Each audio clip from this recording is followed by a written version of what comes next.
taking your eyes off your security or having a bit of laxity means that you could have some serious security problems during this festive season. And so how do you protect yourself, your valuables and your loved ones this season where a lot of people have merry hearts? Hello, good evening and welcome to Agenda. My name is Beatrice Adu, and tonight we want to look at the trends in terms of security issues and how to protect everything that has to do with you. I do have on the panel with me DSP Richmond Mensah, Staff Officer, Police Public Affairs Department of the Ghana Police Service. Good evening to you, sir. Thank you so much for joining us. Good evening. Thank you for having me. Of course, I have in the studio as well with us Mutaru Mumuni Mukhtar. He's Executive Director, West Africa Center for Counter-Extremism. Good evening to you, sir. It's great to see you. Thank you. Good evening. I was saying earlier, we've been speaking on Zoom and phone for a very long time. It's great to finally have you in studio with us, sir. I'm happy to see you today. Yes. Of course, we are joined as well via video call by Mr. Richard Kumado. He is a fraud and security consultant. Mr. Kumado, if you can hear us, good evening to you. Thank you so much for joining us as well on Agenda. Thank you, Beatrice. I can hear you. Wonderful. Thank you very much. Let me start with you, DSP. If you can tell us really what information you have picked as regards the security situation this festive season as the Ghana Police Service and really what we need to pay attention to. Right. Thank you very much, Beatrice. Before I talk about it, I think it is very important for me to first and foremost outline some of the security arrangements that as a police service we've put in place towards this festive season. The police administration, we have intensified our patrol across the country, both at the regional level, at the divisional level, and at the district level as well. We've also intensified our patrols in all the regionals, the cities, as well as our highways. Highway is very, very important. You can recall that sometimes when we are getting to these seasons like this, that is where crime a bit goes up. So highway robberies, we've intensified our patrols over there. We've also intensified our patrols in the various communities. We have the motorbike patrols as well. We have also our CID men and women who will be in plain clothes and we'll spread all of them in our various communities. They will pick the intelligence and then feed those in the uniform so that we can effect so many arrests. There is also going to be what we call snap checks, random snap checks, stop and then check, so that at least we'll be able to identify those behind, pickpocketing and all those things. So these are some of the things we have put in place. We have also put in place random swoops. So if you look at some of the criminal dens, we'll be conducting swoops and all those things so that we'll be able to at least bring crime to the barest minimum this festive season so that the entire Ghanaians can go about and then celebrate the So what you're claiming is that in the 16 regions, which have about 276 constituencies, I mean, we call them joint elections, you have your men all across such that if something is happening in a tiny community, you're sure that you respond to that matter in the quickest possible time? Sure. So politically, we have 16 regions, but for the Ghana Police Service, we've been able to zone it, and then we have 25 regions, police regions. So politically, we have 16, but we have zoned it to 25, so that it will be easy for us to police the entire region. So we have our men on the ground who will assist each and every one so that all of us will go about and then celebrate the Xmas. So now the question I asked you earlier, which is what kind of information you have picked as regards some security red flags that are currently in the system that we should know as people? Yes, we all agree with that, that when we are going closer to the Yuletide, you agree that crime normally goes up because we have a lot of people traveling in and around the country and all those things. So it is very important. That is why the police administration took the opportunity to zone the entire police regions into 25 and also saturate our various communities, increasing our police patrol, police motorbike patrols, as well as increasing our plainclothes personnel in all the police regions so that we'll be able to reduce crime for all of us to enjoy the Xmas. I'll come back to you, DSP, but I'm coming to you now, Mr. Mukhtar, because I know your organization also monitors the kind of security threats we have in our system. What have you picked yourself? Well, good evening to you and good evening to your listeners and viewers. And I'm happy to see you today. Yes, the crime, or the typology of crimes that we're looking at significantly, it's changing, and it's changing on various factors. Depending on the seasons, we see different typology of crimes that have become very popular, and it's normal all over the world. These are trends that are associated with events and the environment. So, for instance, during Valentine, you often see crimes relating to sexual abuse spike. When it comes to issues of Christmas, you would often see crimes relating to theft being the single overriding incident. And so it's determined and shaped by the circumstances, the events, and the surroundings. And so what we're looking at is the increase in numbers of theft cases in the country, numbers of cyber crime related activities, because this is a season associated with celebrations and all of that. People looking to spend, people looking to enjoy time, and all of that. At the moment, we haven't, from our center, we haven't seen any established trend in terms of what category of crimes are popular. We're seeing a mix of those, and we just saw the incident relating to the Diasporan Summit when thefts were happening on several fronts, and of course they were arrested. The individuals involved were arrested relating to thefts relating to mobile phones, iPads, credit cards, and things like that. These are opportunistic crimes that happen around events, and so we are yet to establish a trend in terms of what particular type of crime is popular associated with it. But we can predict based on what has happened in the past and other regions. We would see a spike in terms of numbers of theft cases, opportunistic crimes, break into homes. We will see a lot of break-ins in homes. Today in Ghana, we're seeing a popular trend of vacation homes. So people travel and spend time away from their traditional homes, and when they are empty, criminals can take advantage of that and break into those homes. There were break-ins in terms of cars. People will make purchases at the shopping centers, the market centers, and all of those. If you're not very deliberate and very sensitive to the environment, you would experience those things, because criminals are always looking for situations like that to exploit. So in terms of the vacation homes, perhaps the caution is that if you're leaving, at least ensure that you have adequate security in your original home. Yes, and now, it's a great time because we have a lot of options in terms of managing security in spite of the sophistication in crimes. And so using digital technology, you can actually monitor what's happening within your home, away from home, and you can tell in real time what's going on at home. You can also blend that with traditional security measures where you inform neighbors around you, trusted neighbors, to keep watch over your home. You can use technology in terms of timers, lighting system in place, and you deliberately choose when to keep the lights on just to create a sense of presence at home, even when you are not at home. So there are a lot of options in terms of managing security, and we have to be very deliberate about that. We have to be very deliberate about that. I'll come to you very shortly, Mr. Kumadu, but let me ask you this, Mr. Mukhtar, because although you say that we don't have any established trend as at now, we're hearing that in Tamale, for instance, there's a case of baby theft and it's on the rise. Tamale, in the northern part of the country, you also do a lot of works around the border towns and border areas. Really, do you have an idea why this could be happening in that part of the country? Well, baby thefts are not specifically associated with the northern part of the country. It's all over the country. And of course, we're seeing that happen now. In Tamale, I was on some platforms discussing what happened in Tamale. We haven't, we're yet to say that it's a big trend in Tamale. This is not the first time it has happened, but it's not a big trend yet in Tamale or in the northern part of the country. But we are very communal people. We are very social people.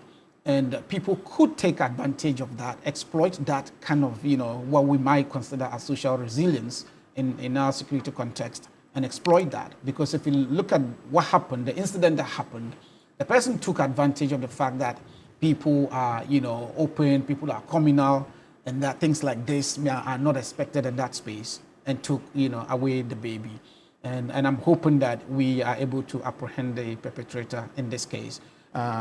But I mean, it's not just because of the festive season. We have to increase our sense of awareness and vigilance around us, our environment, in dealing with every aspect of our lives, not just babies, but everything that we do. We need to increase our sense of security vigilance and ensuring that we shield ourselves from such eventualities. Mr. Kumado, you heard the police officer giving us details as regards what the police administration is doing. He says that the police service has intensified patrols across the country, communities, highways, among others. Do you see these as adequate to protect all of us during this period? Definitely, yes. I think they are determined in making sure that security assurances are provided largely to the larger communities in Ghana, and to ensure that security breaches are dealt with as quickly as possible. So you can see the numbers out there. From 1st December to where we are today, my checks within the security intelligence agencies means that the police are prepared. They want to put out as many men out there as possible. They want to have as many undercover agents out there as possible. And working together with the DNI and the other guys in the playing club, if they get the strategy right, they will be able to do a good job. But so far, so good, and kudos to the Ghana Police Service. What more would you expect in terms of the kind of activities we're seeing now? Of course, in addition to cyber security crime and really what the security agencies must do. So there are 3 things that have happened between December 1st to where we are now. Online fraud is a major thing that has cut across the country. Identity theft is another one. There's likely to be some level of car theft. Then human trafficking in various forms. These are the 4 categories of the category of crimes that is going to happen or that has taken place from 1st December to where we are now within the checks, within the security intelligence community. Now, when it comes to events, it's my prayer that event organizers are going to speak to the police in advance. They are going to have those discussions where the police are going to provide counseling and they'll provide some guidance as to what to do, what not to do. That is going to help event organizers. Then again, some of the venues in the country do not support the type of events we want to put in there. It means that we will still need the police to come in there. If it is not a national event where you are going to have large numbers of the police, then you will need to get to the 3rd floor of the IGP's block and speak to the man in charge of security when it comes to private security management. On the part of patrons or on the part of people who want to attend some of these events, event due diligence is so much important, and so that you do not get to the wrong places at the wrong times, you do not fall in the wrong hands, and you do not get involved in things that you are not familiar with. Having said that, when your back is against the wall, the police is the first point of contact. And to the extent that that becomes a shared responsibility between patrons who want to attend some of these programs, then the event organizers and the police, if we all take our responsibilities properly and share it equally, we will be fine. And people wouldn't have much problems during this festive season. You were making a point earlier about cybercrime, and I want to read some information to you. And it says that aggregate data from the Bank of Ghana shows that financial system lost approximately 88 million Ghana cedis to fraud in 2023 across banks, specialized deposit taking institutions, and payment system providers. Now, despite a marginal decline in the number of new cases, the following year, which was just last year, the value at risk climbed 13% to reach 99 million Ghana cedis in 2024. How bad do you anticipate this happening, especially at the time when a lot of people are also going to be doing bank, transfers and purchases and all of that? We entreat the central bank, we entreat the governor, we entreat the head of FIC to engagement with accountable institutions and to take the basic KYC seriously. Once the KYC protocols are seriously aligned and they are followed, it makes it easier for transactional red flags identification to be picked up at the early stages.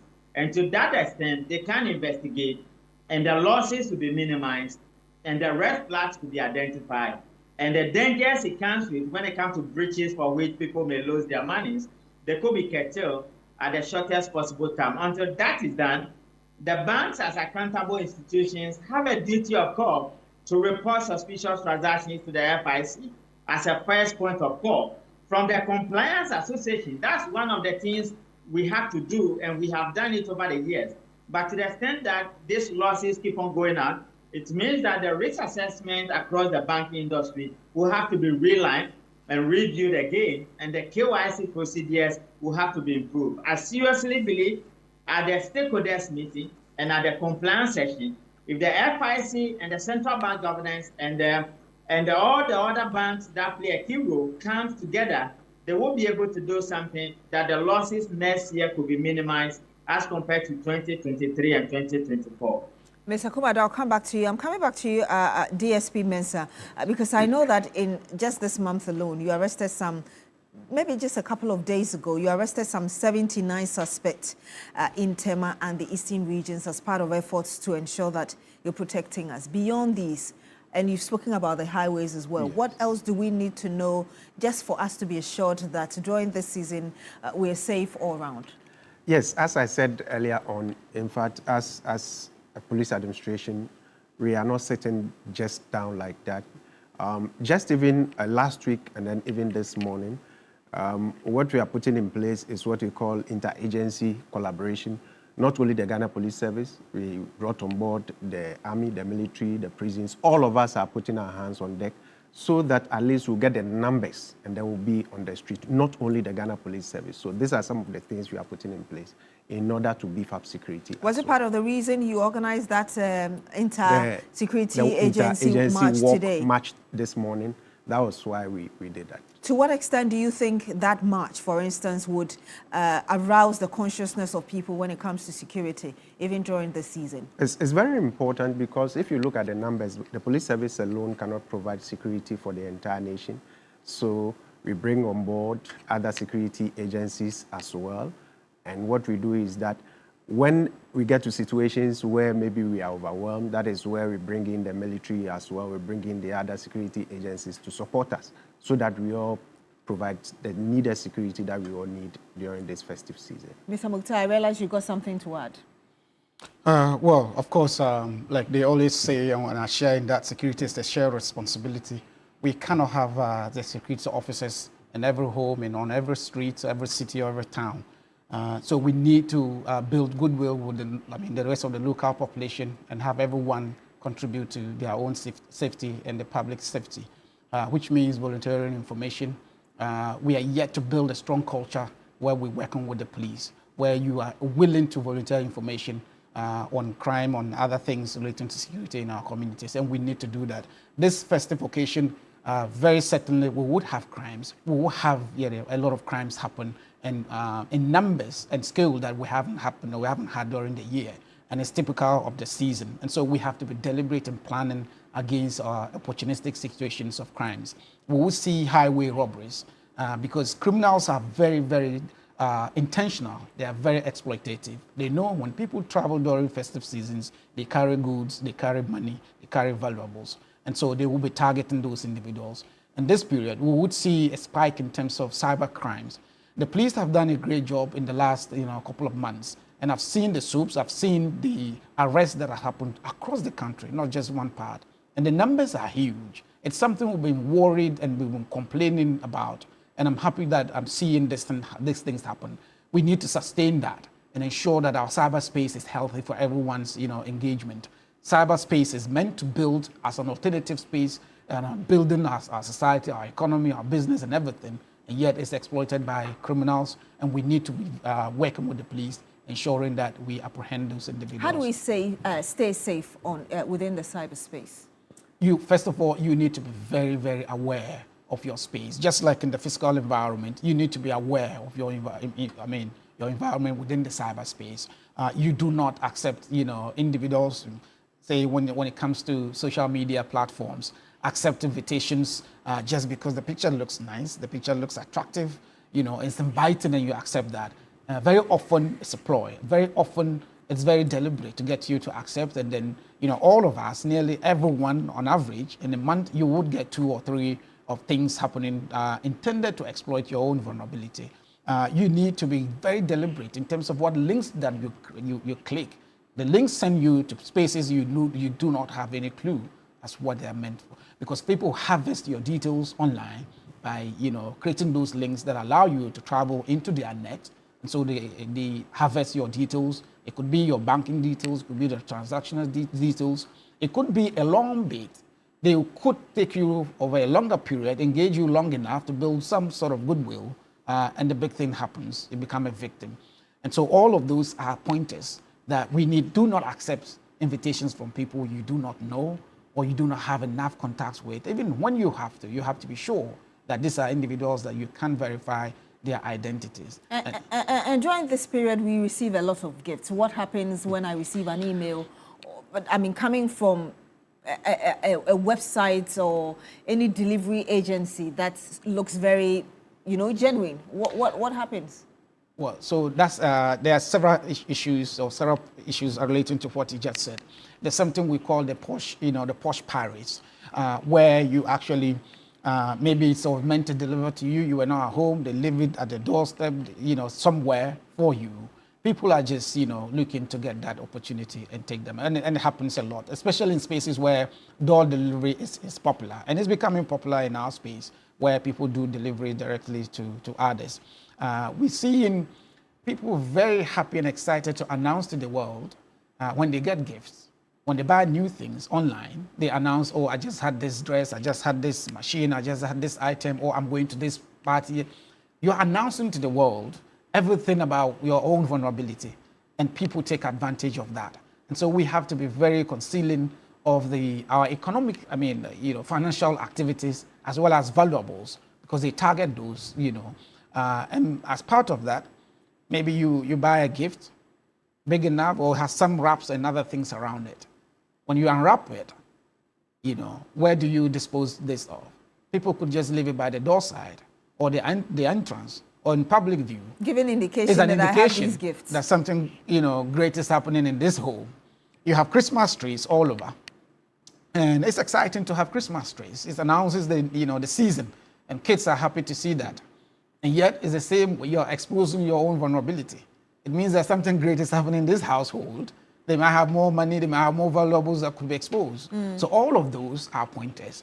And whilst we cannot, not show these, things, we have to protect ourselves in terms of exposing those vulnerabilities to criminals. Earlier, you were talking about the Tamale incident and the baby theft and the role of parents. In this season, what specifically would you expect family people to do to ensure that everybody is protected? Well, like I mentioned, we have a very strong social and communal culture, and that allows people, to engage, to mingle, to work with, to see each other, in good faith, in dealing with each other. And yet people take advantage of that. I would advise that families, you have families with you. In the case of this lady, unfortunate situation that happened, if she had family with her at the time, I don't think that this would have happened. We need to be able to, and it's the same way for every single security measure. You do not walk alone. You do not, engage alone. Have family with you. Have somebody with you. We need to be conscious of security. We need to share information with law enforcement or community members who could help. Those things can keep us, safe from these things. Mr. Kumado, what have you got to add in terms of how to ensure that even as family, we're able to, our actions and inactions protect the members? Basic security awareness at home is key. When you live alone and you have valuables, do not expose it to the whole world. Once you live alone, then it becomes a different thing. That do not necessarily mean that living alone means that you have enough vulnerabilities. How you live your life and what you live with and where you live in matters. If you live in a high-intensity crime area, then your key observation strategies will be different from somebody who lives in an area where the police can be at beck and call. If you live in an area where it's a community living, your manners and your measures in terms of safety is different. So it depends on where you live, what is happening around you and the tendencies and the likelihood of a crime happening, that will determine your protective measures and your safety measures put in place. In some other situations, it could just be a precautionary measure and you'll be good to go. When you ramp in that to the larger space of Christmas activities, when you know you are not going to be home most of the time, then you need to plan your leaving and your coming back in a manner that does not expose you. But when your back is against the wall, what I always advise people is that get in touch with the police. We have a major issue in this country where our emergency lines are too scattered, and there are no convergence criteria for calling one number and emergency services come to your end. But make it an effort and a conscious effort that you will get to the police. And from what I have seen so far, working together with the other agencies, I want to believe that the responsive nature of the police methodology they have put in place means that they will get to where you are within the shortest possible time. So the police is your friend, get to them and let's celebrate this month. Get to them, let's celebrate well. But Yes. okay, I wanted to, yes, I'll let you come in, but I wanted to get some quick response, really follow up from you, Mr. Kumado, because at the end of the day, one of the challenges is also that kind of trust that the community people need to be able to relay information to them. How do you expect the communities, of course, with individuals in there to collaborate better with the police so they're able to help deal with crime as soon as possible when they identify them? The police is your friend. Live a hygienic social media lifestyle. If you think your online have vulnerabilities, get to the CID blog. There's a whole department there for cybersecurity. Speak to Uncle JB and you will be sorted, or you go to Airport City and speak to the cybersecurity authority. But when it comes to day-to-day living, then when it comes to community living, the police is your friend. And I'm happy we have a senior police officer in the studio to tell us about quick numbers to call. But my dealing with the police, I've given that assurance and that confidence that the police are willing to do more within the period, to be able to be more accessible and to get to the inner corners where there are darkness and where we know there are crime hubs, to be able to curtail many of these things that are going to come. But remember, your personal security is your personal responsibility. And to the extent that you know that the police is your friend, let's get involved. Let's get to know the police. Let the police also get to know the people. Issue of confidentiality should not be coming out at all. To that extent, if the police misconduct themselves and do not act accordingly, there could be sanctions against them. Their officers are very much aware of this particular act. DSP wanted to add something to it. Yes, what Mr. Kumado said. We have the National Operations Center, which has been activated as part of measures put in place. And also we have the Regional Operations Center, which has also been activated across the country. You can call these numbers 1-855-191 or 112. Any of these numbers, when you call, we'll receive it. If you have any information you want to share with us, we'll take it and then we'll take action on that. So we've activated both the National Operations Center and then the Regional Operations Center across the country. There's a message from Akwatai Dennis. It says, hello, good evening, TV3 Ghana. Merry Christmas to you all. Please tell the police that when their men are deployed, they should be doing their job with dignity and stop worrying drivers and taking money. What kind of message have you sent to your men during this season? Like, I mean, it's something that a lot of people have encountered with. I think he is not specific enough, but then we, as the police service, we have a mandate to execute. Ours is that we want our men to behave professionally. So I don't know the kind of maybe unprofessional. No, but they stop us all the time. Yes, they that say, is, oh, it's madam, it's part of our Christmas strategies. Season, or it's part this of our weekend. strategies. No senior officer will send somebody to go and take Christmas gift or whatever it is, please. The point is, we are there to perform our mandate as police officers and to assist the public to enjoy the Christmas. Mr. Mukhtar. Yes, and I think that we need to help the police, in projecting the positive aspects of what they're doing. It is true, there may be a few bad nuts in there, and it is true, we've seen that. But we're seeing also significant numbers of police officers who are exemplary. I'm not sure whether you've seen videos recently of a police officer who stops, a rider and engages him and actually almost like schooling him about safety, like a tourist guide about his safety, the safety of others, and the driving public. It was very exemplary, and I think that we need to use those to promote what they do as peace officers or security officers. I wanted to contribute to what Mr. Kumado was speaking about, and also our police officer here.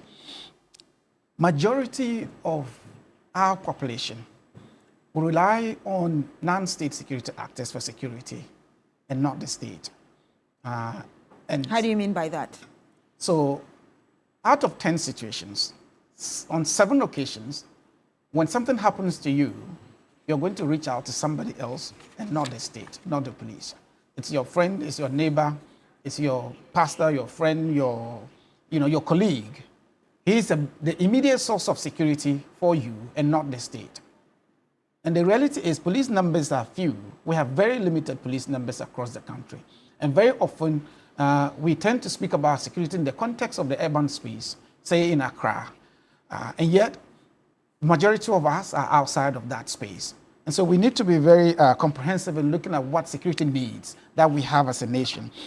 And so when you come to the urban center, majority of us live in rented spaces in urban centers.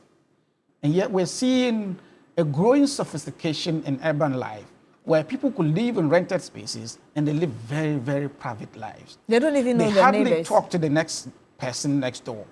They hardly know their names. They hardly engage. And when something happens to you, it's almost like you're on your own. And something so ugly could happen and nobody gets to know until the worst, situation arrives. And so we need to change that. We need to build a community culture. Even if it's within that limited space of the household, it's important because that's our immediate source of security. We like to encourage people to call the police when there's a security incident. But we know we could be constrained by logistics. The time, it takes for a security officer to respond. You have a neighbor next door. Is it possible that we can build a culture where we rely on our immediate neighbors, our own household, the community around, in responding to our own security needs before even police arrive? Because in reality, that is what our security architecture is. It's not just a state. It's a non-state space. It's the bulk of the security, that we have. Which perhaps is the reason Mr. Kumado said that your security is your personal responsibility, right? Exactly. It's your personal responsibility. And to the extent that you need extra, help to deal with your own security, that's why the states, is available. The states and the security is available for us. But in reality, in practice, the immediate, source of our security is us and the system around us before the state arrives. And you're still here on Agenda on TV3. We're talking about security during this festive season and how to ensure that you protected your valuables as well as your loved ones. When we come back, we'll look at any long-term reforms that are needed to ensure that individuals get the maximum security needed. Do stay with us.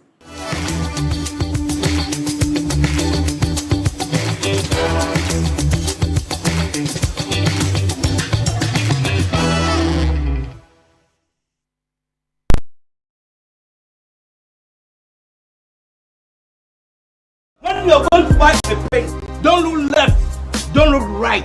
Go straight and grab the luxury acrylic paint. No be any painting be painted. The luxury acrylic paint. Paint me champion. When you're going to buy a pen, don't look left, don't look right. Go straight and grab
The Breakout Edition is heating up, and your votes are the power behind every performance. This season, your vote doesn't only keep your favorite contestant on the stage, it also gives you the chance to win big. The voter who sent in the highest number of votes by the end of the season walks away with the brand new NASCO chest freezer. It's simple. Pick up your phone and vote for your favorite contestants to the short code on your screen, and keep those votes coming. Support your star, boost their journey, and you just might walk away with a super cool freezer. Mentor, discovering the next big star and rewarding you for believing.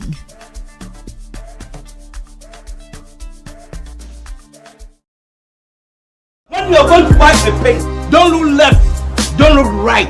Go straight and grab.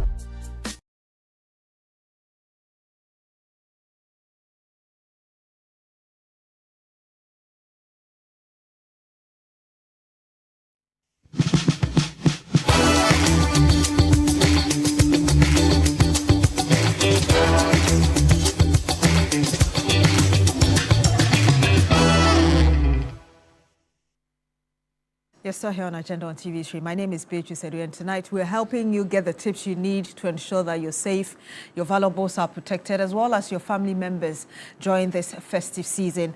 I do have in the studio with me DSP Richmond Mensah. He's staff officer with the Police Public Affairs Department. Also, right here on my right side, Mr. Mutari Mumuni Mukhtar, Executive Director, West Africa Center for Counter-Extremism. We do have our video call with us, Mr. Richard Kumado, who is a fraud and security consultant.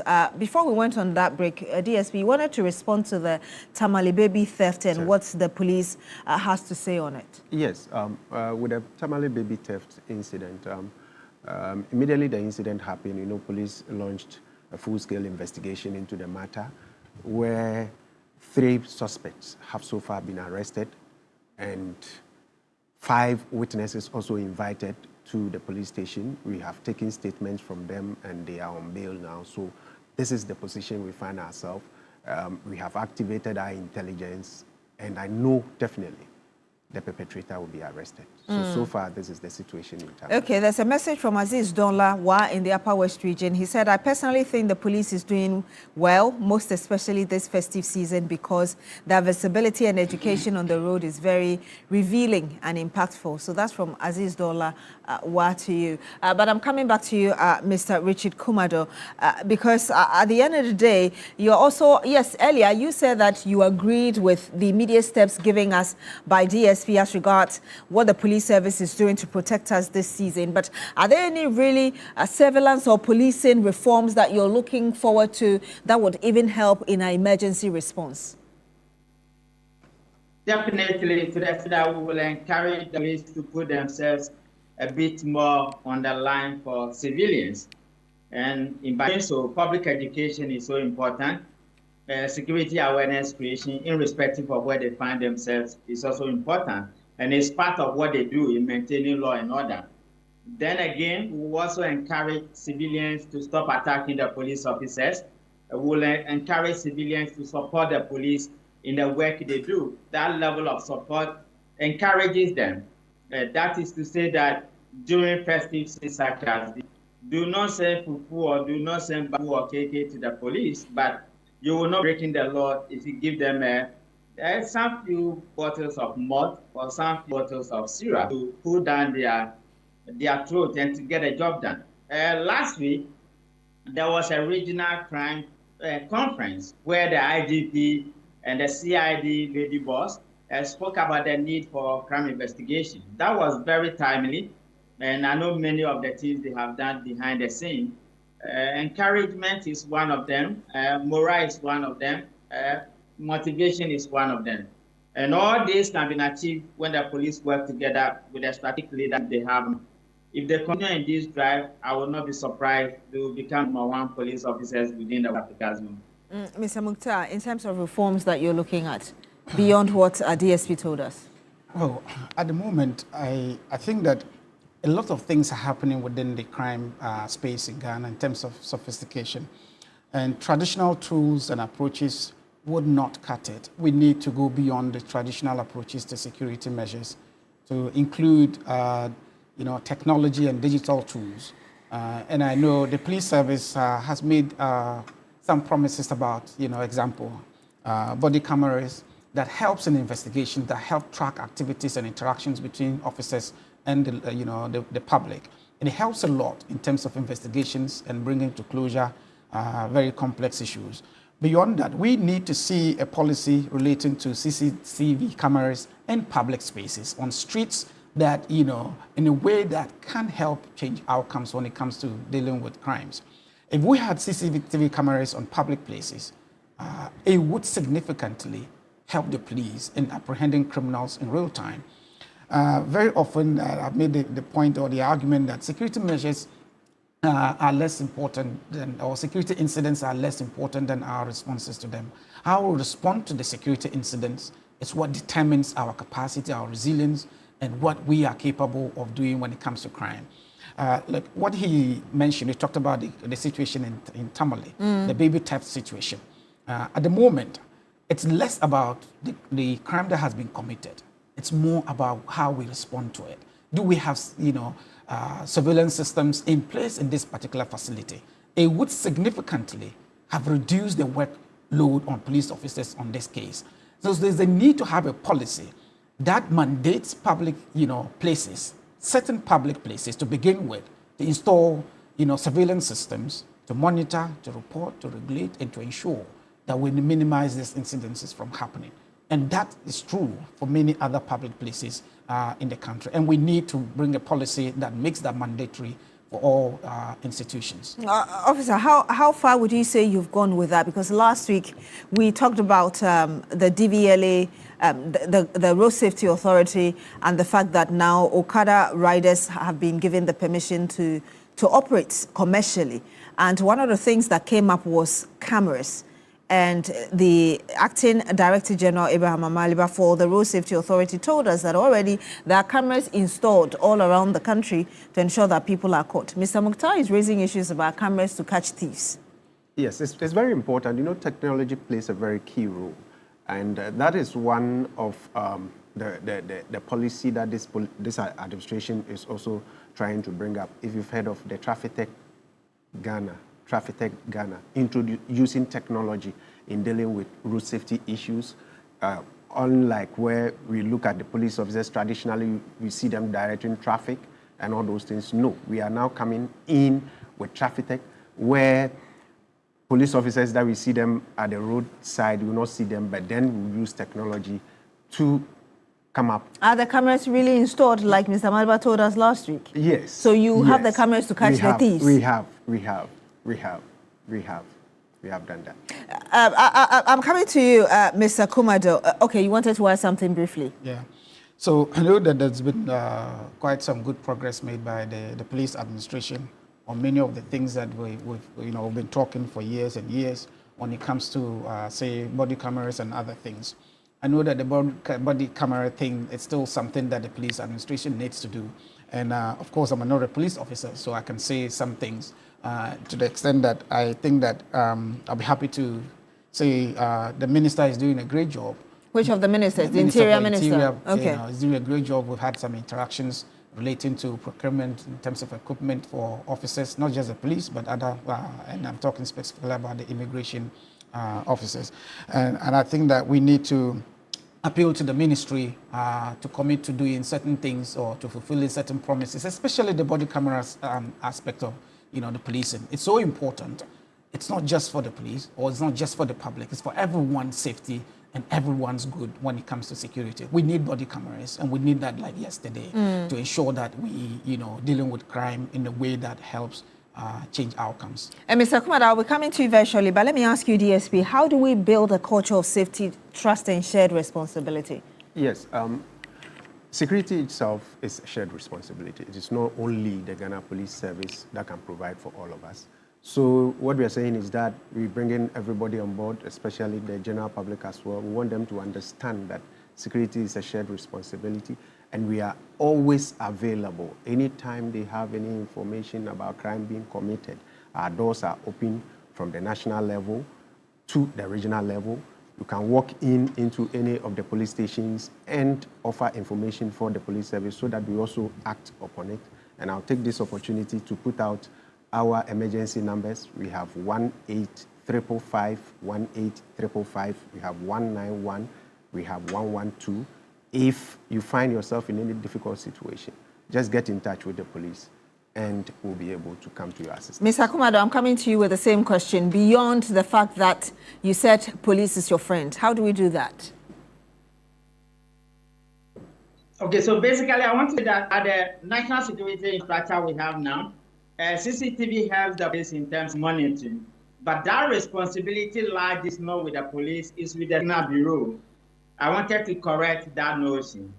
The police will have the CCTV being monitored, but if you look at the national security structure we have now, installation of CCTV cameras across the country falls directly into the remit of the National Bureau. Now, when it comes to trust, transparency between the police and the civilians is key. It builds trust. Openness builds trust. Communication between police officers and the general public builds trust. Investigations and the conclusiveness of it also builds trust. Prosecution of crimes, when people know that they can trust the police in prosecuting their crime, was builds trust. Then, of course, confidentiality. When people know that without police ABCD, it will remain so until the police get to the final destination. So that is supposed to be. I'm happy the senior police officer put out the numbers again: 1-855-555, 112, then 192 for all events. Patrons, everywhere you are this Christmas, they should be the numbers you should save on your phone, and they should be at your fingertips, and I think the police will come to your aid. Mr. Mukhtar, your final words and recommendations. Yeah, I think in terms of this season, it's a great season of celebrations, and nothing should prevent any family or individuals from having a great time during the season, and that people should go about their duty feeling happy, feeling free to celebrate the occasion. But of course, working with police officers, being willing to call the police officer and report any suspicious activities or sense of safety. Insecurity they feel. But more importantly, we need to build a community sense of living. We cannot, do anything beyond that. Away from that. We need to build that. And it's unfortunate that in urban spaces, we are drifting away from those values, building a sense of community wherever we live.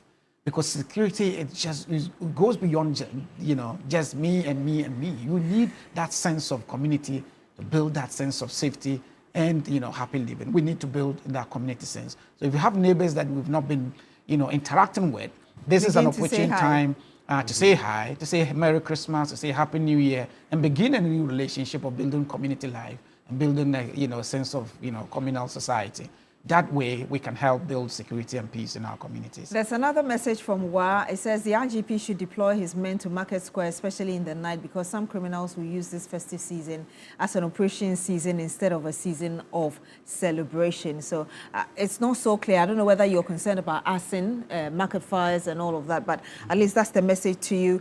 Your final words in terms of what people should be doing, and also additional information regarding what the police service is doing to protect everyone. Okay, what I'll tell the general public is that we should all remind ourselves that as individuals, your security is in your hands. And two, the police, they should be rest assured that the Ghana Police Service, in collaboration with other sister security agencies, we are ready to provide security for the general public as they go about celebrating their Christmas. So they should be rest assured. And always remind themselves that we have our emergency numbers there: 1-855-555, 191, and 112. If you are in distress, kindly call us and we'll attend to you. Thank you so much. DSP Richmond Mensah, Staff Officer with the Ghana Police Service Public Affairs Department. Thank you for joining us on Agenda. To you as well, Mr. Mutaru Mumuni Mukhtar, Executive Director, West Africa Center for Counter-Extremism. And of course, to you as well, Mr. Richard Kumado, Fraud and Security Consultant. Thank you as well for joining us on Agenda. My name is Beatrice Adu. Thank you very much for joining us today. Do join us again next week. Have a Merry Christmas.